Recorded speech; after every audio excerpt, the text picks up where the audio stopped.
Hey everyone, today we're going to be making our basic bodice block. To start off, we're going to draw a straight line measuring the length from the highest point on our shoulder straight down to our waist. From the top of that line, we are going to square out using measurement from the pit of our neck to our shoulder tip. Then from the end of that line, we're going to square down 3 inches.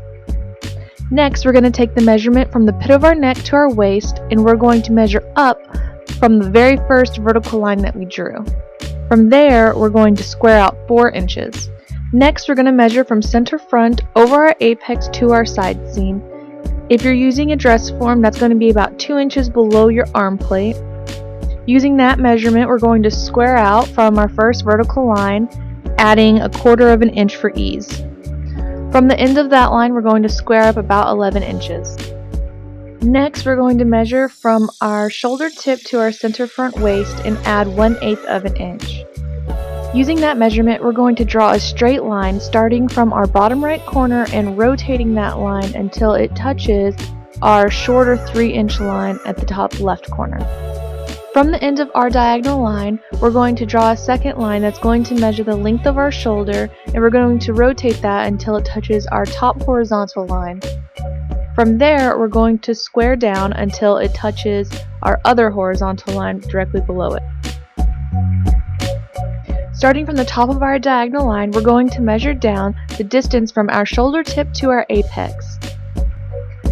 Then, take your measurement from apex to apex and divide by 2 and add 1/4 of an inch. Using that measurement, we're going to square out from center front and go through the mark that we made on the diagonal line.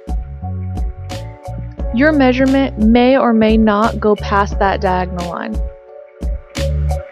Next, we're going to measure from center front across our chest to our mid-armhole and add 1/4 of an inch. Halfway between our top 2 horizontal lines, we're going to use this measurement to square out from center front and then square up and down at the end of that line. Next, we're going to find our dart placement, which is usually about halfway between your center front and your side seam and directly below your bust point. Use this measurement to make a mark on your center front waist. Then square down 3/16 of an inch.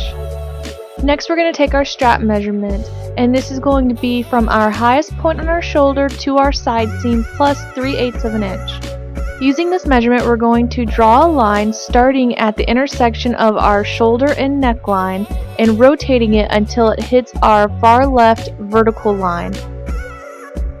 Next, we're going to take our side seam measurement and we're going to draw a line that starts at the intersection of our last line that we drew and the vertical line.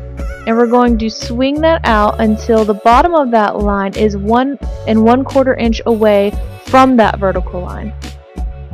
Now connect it into that line to our dart placement line that we drew earlier.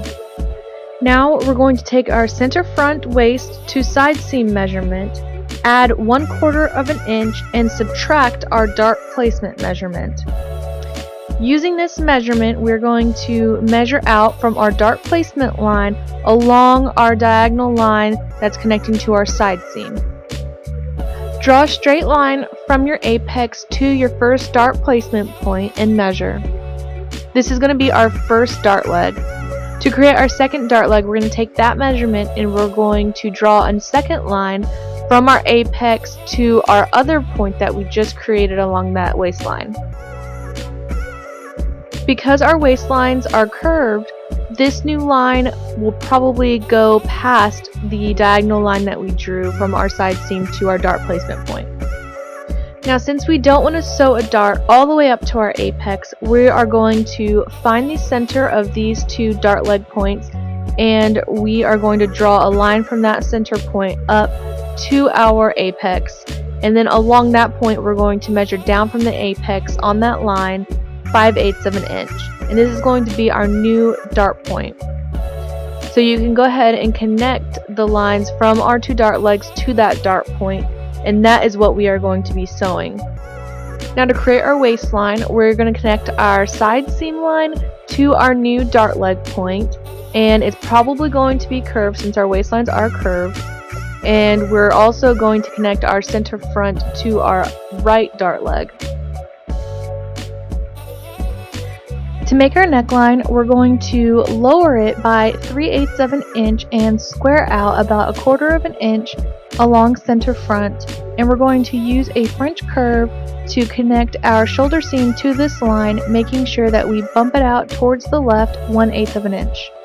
To draw our armhole, we're going to do the same thing by making sure that our French curve does not go past our vertical guideline that we created at our mid armhole, and then it's going to connect from our shoulder tip to our side seam. Now all that's left to do is add your seam allowance, your notches, true your seams, and true your dart.